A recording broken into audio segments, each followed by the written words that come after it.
Hello everyone, मैं हूं Aditi Shah and I welcome you all to magnet brains, जहां आपको मिलता है 100% education free from kindergarten to 12th class. तो आज हम करने वाले हैं क्लास 12th अकाउंट्स का chapter number 11, redemption of debentures. हम लोगों ने प्रीवियस लेक्चर में इलस्ट्रेशन 19 तक देख लिया था। अब जल्दी से लास्ट इलस्ट्रेशन देखने वाले हैं इस चैप्टर का, दैट इज इलस्ट्रेशन नंबर 20। ठीक है। Bharat limited had an authorized capital of rupees 20 lakh divided into 2 lakh equity shares of rupees 10 each। तो एक कंपनी है भारत लिमिटेड, उसका ऑथराइज्ड कैपिटल 20 लाख रुपए का है, that is 2 lakh equity shares of 10 each। The company issued 1 lakh shares and the dividend paid per share was rupees 2 for the year ended 31st March 2008। ठीक है। तो कंपनी ने 1 लाख शेयर्स इशू किए हैं, उसकी मैक्सिमम लिमिट कितनी है? 2 लाख इक्विटी शेयर्स वो इशू कर सकती है क्योंकि ऑथराइज्ड कैपिटल ये है। एंड डिविडेंड उसने पे किया है पर शेयर 2 रुपए for the year ended 31st March 2008। The management of the company decided to export its products to the neighbouring countries Nepal, Bhutan, Sri Lanka and Bangladesh. तो अब मैनेजमेंट डिसाइड कर रहा है कि भाई हमारे जो प्रोडक्ट्स हैं उसको हम एक्सपोर्ट भी करेंगे नेबरिंग कंट्रीज में, नेपाल, भूटान, श्रीलंका और बांग्लादेश में। To meet the requirement of the additional funds, अब जो एडिशनल फंड्स रिक्वायर्ड हैं, जो फाइनेंशियल मैनेजर हैं of the company, they put up the following 3 alternatives before its board of directors. तो फाइनेंशियल मैनेजर ने क्या किया, अब क्योंकि अब एक्सपोर्ट वगैरह का काम स्टार्ट करना है तो उसके लिए पैसों की ज़रूरत है। तो जो फाइनेंशियल मैनेजर है उन्होंने जो डायरेक्टर्स हैं उनके सामने 3 ऑप्शन रखे, या तो 54,000 इक्विटी शेयर्स इशू कर दो, या लोन ले लो from import and export bank of India and loan was available at 12% per annum interest, या 9% डिबेंचर्स इशू कर दें एट ए डिस्काउंट ऑफ 10%। ठीक है, समझ में आ रहा है?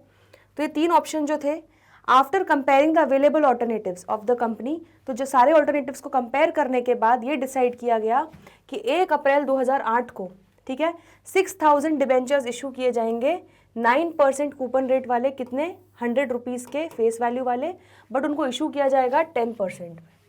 आ रहा है समझ में?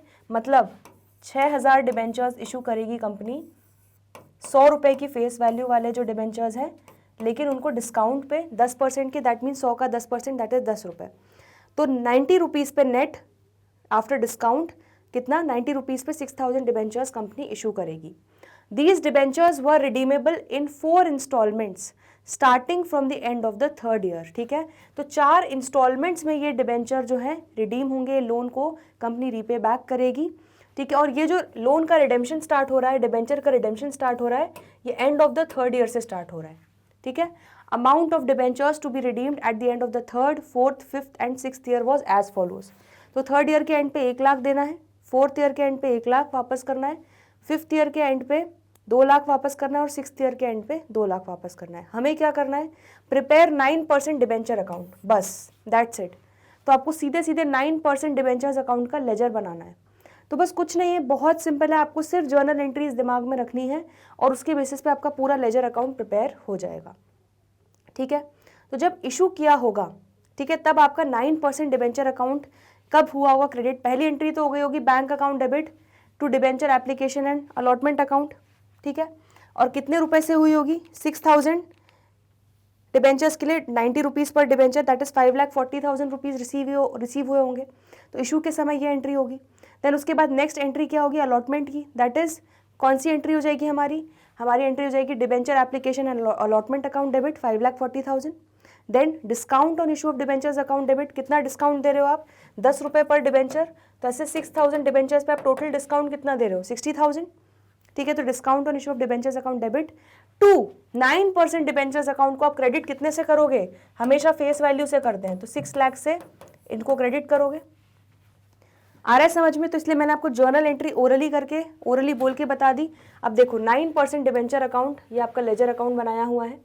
ठीक है। टोटल अमाउंट हमारा 9% डिबेंचर अकाउंट में क्रेडिट जो होगा वो होगा फेस वैल्यू का अमाउंट, और discount on issue of debentures कितना होगा? हमने निकाल लिया था, 10% का डिस्काउंट दे रहे हैं, तो 10 रुपये into 6000 debentures, that is 60,000 rupees. ठीक है। तो आपकी जो एंट्री हुई है 2008 को 1 अप्रैल जब इशू किए गए डिबेंचर्स, ठीक है, तो आपका डिबेंचर अकाउंट क्रेडिट हो रहा है by 5,40,000 due to debenture application and allotment account and by 60,000 due to discount on issue of debenture account. आ रहा है समझ में? ठीक है। अगर नहीं आ रहा है तो एक बार मैं जल्दी से एंट्री लिख के बता देती हूँ। Debenture application and allotment account debit कितना हो जाएगा 5,40,000, ठीक है।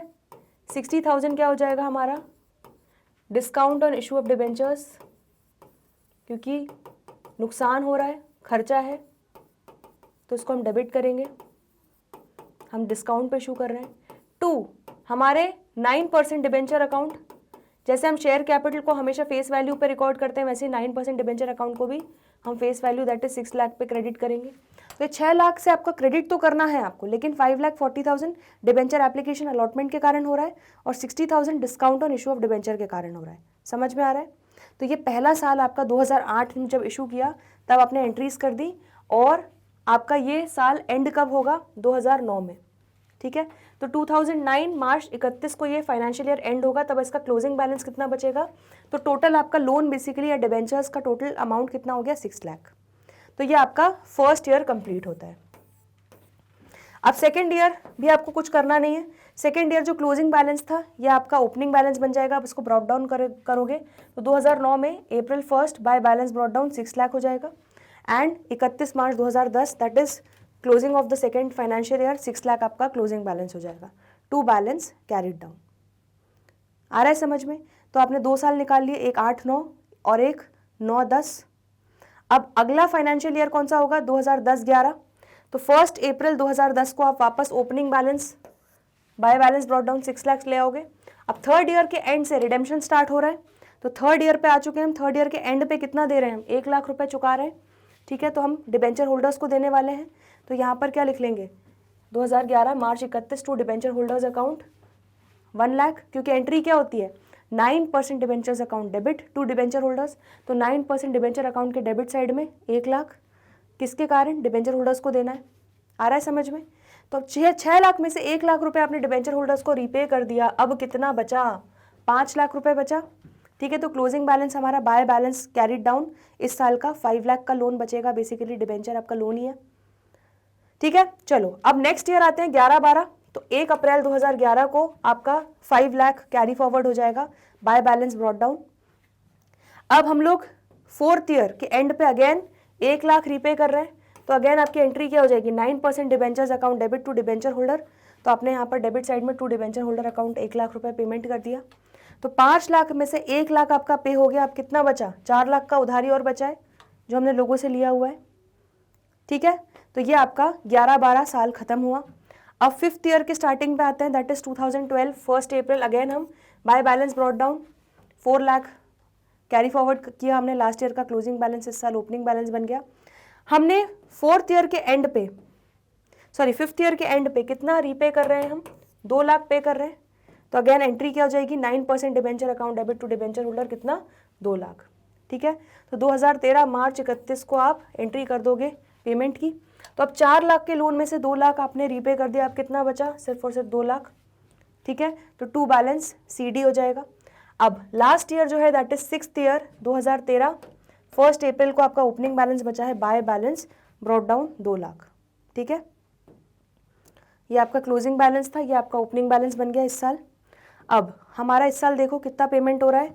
इस साल आप फाइनली जो आखिरी 2 लाख बचा हुआ है वो आप डिबेंचर रिडीम कर रहे हो, वो लोन का इंस्टॉलमेंट रीपे कर रहे हो। समझ में आया? तो ये आपने 2 डिबेंचर होल्डर्स अगेन एंट्री कर दी मार्च 31। बस इतना सिंपल सा क्वेश्चन था। सिर्फ एक 9% डिबेंचर अकाउंट बनाना था आपको, ठीक है। बहुत ही सिंपल था। इसमें कोई भी डाउट हो तो पूछ लो। चलिए, तो आई होप आपको इलस्ट्रेशन 20 अच्छे से समझ में आया है, ठीक है। बहुत सिंपल सा क्वेश्चन था। इसमें कोई भी डाउट हो तो प्लीज़ कमेंट सेक्शन में लिख दीजिएगा। आज के लिए इतना ही। बाकी के जो भी क्वेश्चंस बचे हुए हैं वो करेंगे आने वाले अगले लेक्चर्स में। तो जल्दी मिलते हैं ब्रेक के बाद। देखते रहिए magnet brain. Stay tuned. Good bye.